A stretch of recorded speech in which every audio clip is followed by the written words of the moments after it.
Hi everybody, it's at Romanda Renee for the Bolt Journal channel. It is Monday, so it's time for a mini deep dive.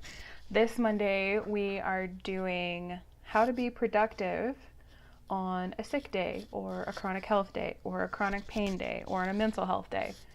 Actually, I have one of each of those situations that I deal with personally. So I've had a lot of this pop up.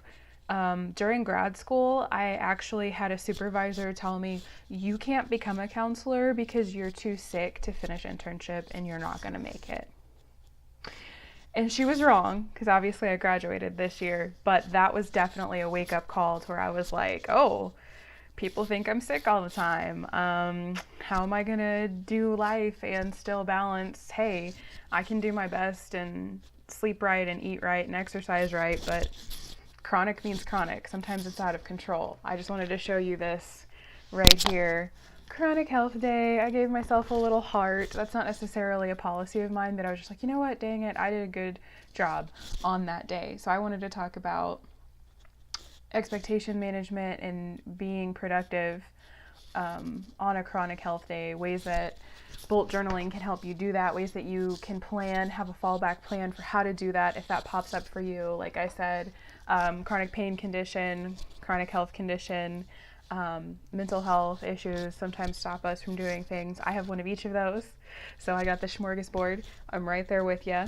And I do my life anyway. And I balance as much as I can and have that backup plan. So, mini deep dive. I have this cute little anagram, and I don't know if the company's going to get mad at me. There's, like I said before, there's no way a sponsorship or anything like that going on with anything, but my chronic health plan is called the Prada plan. Sorry about the glare. I'm really working on my lamp, guys, I promise. But Prada for chronic health, or a sick day, or you're caring for somebody else with chronic health, whatever it is. If you have something that pops up where you're like, oh man, this is going to derail everything, including all the nice things I wrote in my day planner. P is for prioritize, and by prioritize I mean reprioritize. Obviously, we're Bolt journaling, we're list lovers, we're day planners, we're getting straight there.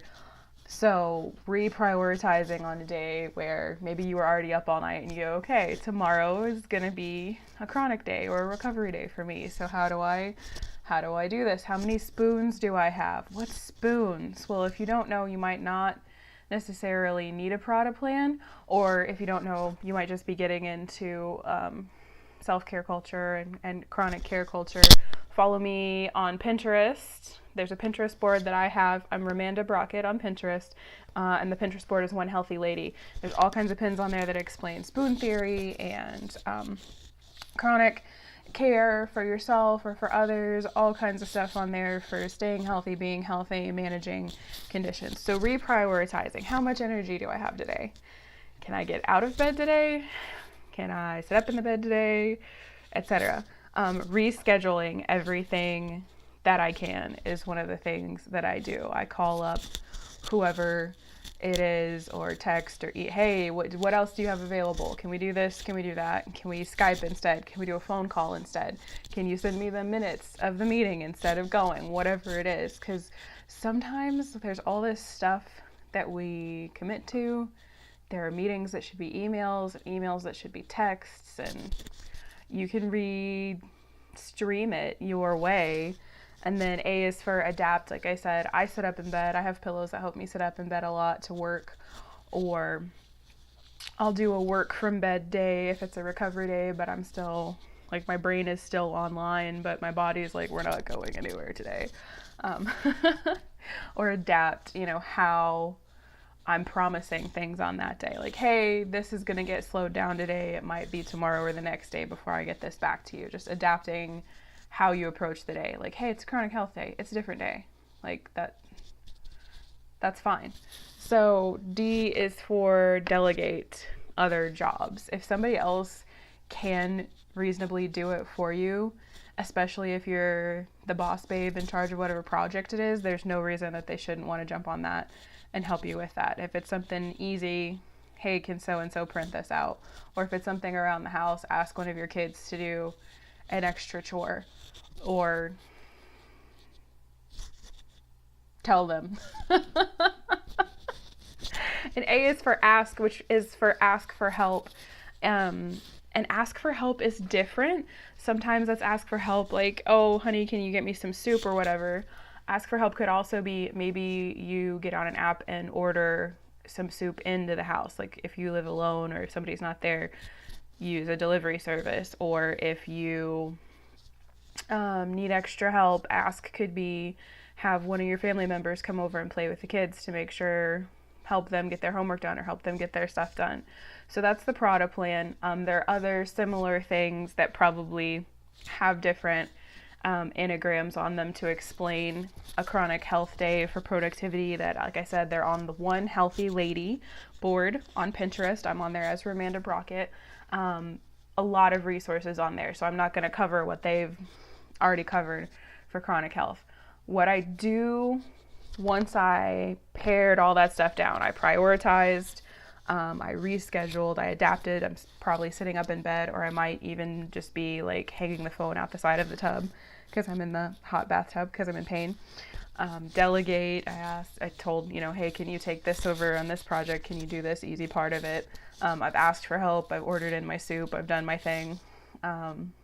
There's this new app here, well, not new, but there's an app here in my area that I wasn't aware of that's called Favor, and I don't know if that's a city thing or if that's a down south thing, but people will literally like go run to CVS for you. So you could like pay somebody $2 or $3 to go get you Pedialyte or throat pops or whatever. Anyway, after I've prodded, I've done all that, then what I try to do is I'll sit there and depending on how I evaluate myself that day, if I'm like the worst and my brain is just not online and I'm just like, I'm a blithering idiot today. So if it's that kind of day, because there's different kind of chronic days, as everybody in the club, we know that. If it's that kind of day, then I'm like, all right, I'm going to do what's the easiest thing on my list of tasks to do. What's the least personally involved thing? Oh, send this text. I can send this text. Good, done. And then I go easiest, next easy, because it's that kind of day.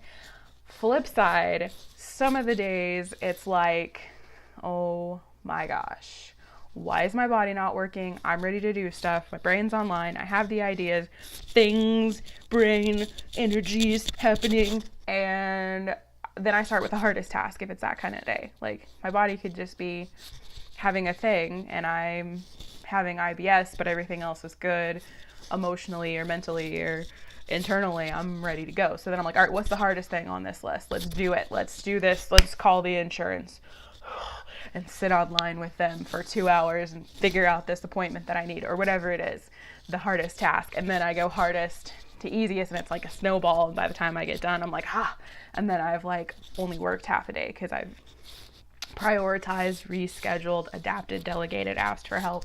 And then I have the rest of that day to do whatever.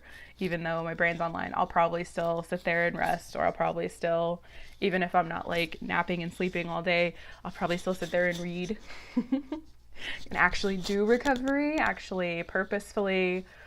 Literally, I'm going to drop a Grandma Lorraine line on you. Okay, what are you going to do for yourself to feel better? That goes in your prioritize category, and that goes in your ask category. That's beginning and end of the process is, okay, this is happening. I know what I hope you know what your care step plans are. And if not, definitely PM me and I'll direct you to a different Pinterest board for that.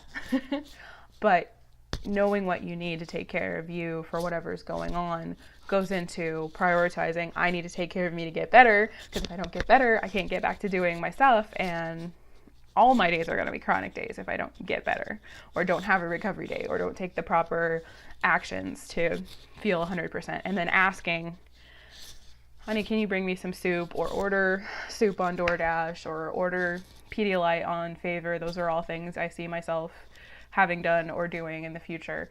So that's the Prada plan.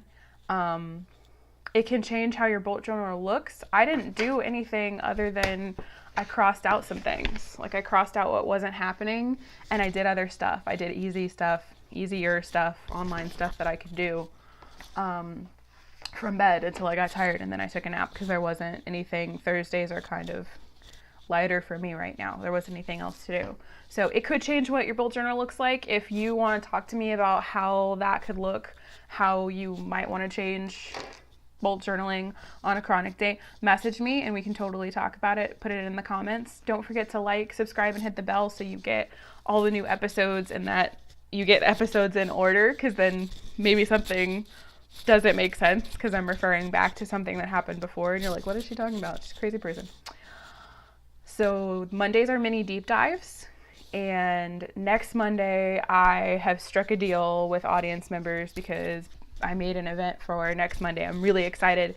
The deep dive is going to be about time and our mental, emotional, spiritual, metaphysical, whatever your word is, our internal relationship to time and how we view time, and having a few fresh ideas about how we think time works actually changes how much time you feel like you have, how much you can accomplish, and how you plan and how you think about planning. So I made it an event, and then people were like, oh, are you going to do a live? And I was like,